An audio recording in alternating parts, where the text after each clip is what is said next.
আজকে আমরা দেখব কীভাবে সিম্পলিফাই করতে হয় বা বাংলায় সরল কীভাবে করতে হয়। তো চলো দেখে নিই কীভাবে করতে হয় সিম্পলিফাই। এখানে দেওয়া আছে 2 - 1/10 মাল্টিপ্লাই 1/3 প্লাস 4/25 প্লাস 1/8। তাহলে সর্বপ্রথম আমরা কি করব, আমরা মাল্টিপ্লাইটা করে নেব। 2 মাইনাস নিচে হচ্ছে 3 × 10 = 30 উপরে 1 প্লাস 4/25 প্লাস 1/8। এবার আমরা কি করব, এবার এই যে -1/30 আছে এটাকে লাস্টে নিয়ে চলে যাব। 2 এখানে আগে কিছু নেই মানে প্লাস আছে, তাহলে প্লাস 4/25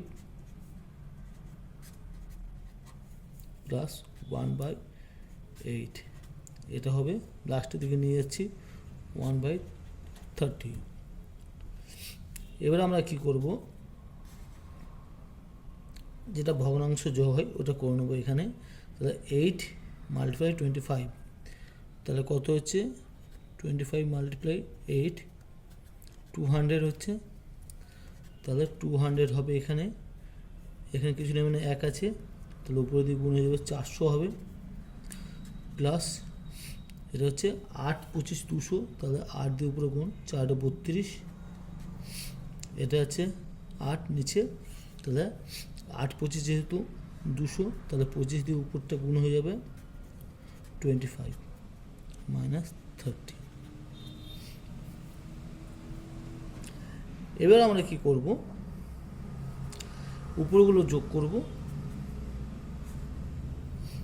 কত হচ্ছে 432 আর 25, তাহলে এখানে হবে 432 25, 2 × 5 = 7, 3 × 2 = 5, 4, তাহলে 475/200 - 30।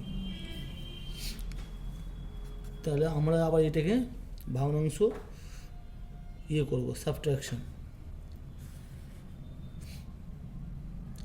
আমরা এটা কমন নিয়ে নেবো, তাহলে যদি 0 0 উভয় পক্ষে চলে যায় তাহলে এই যে 20 আর 30 পুরো 3 পুরো থাকবে।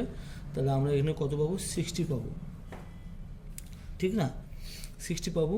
তাই 60 যদি থাকে, এখানে 3 আছে, এটা ধরো নাও, দেখিয়ে দিচ্ছি আমি 5 দিয়ে একবার। 4 5 7 20 - 1/3, এই যে এটা এইভাবে থাকবে, ঠিক আছে? তো নিচে ধরে নাও 20, এখানে 3 আছে, তা 20 যদি থাকে তাহলে এটা হবে 3 × 20, তাহলে 60 হচ্ছে। তাহলে 3 দিয়ে উপরটা গুণ করো,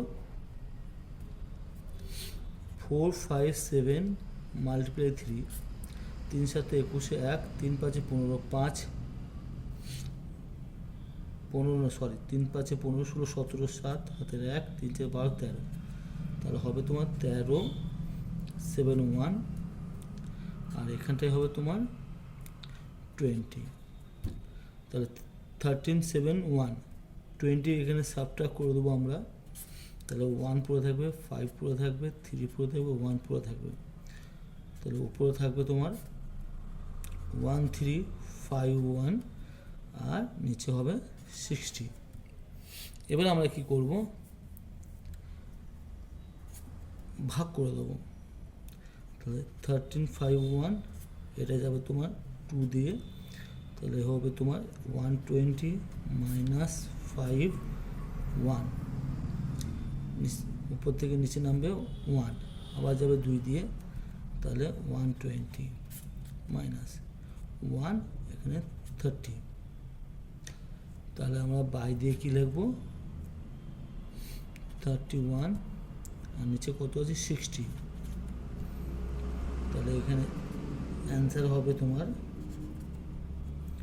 22 31/60। এটা হলো সিম্পলিফাই, বাংলায় যাকে আমরা বলি সরল।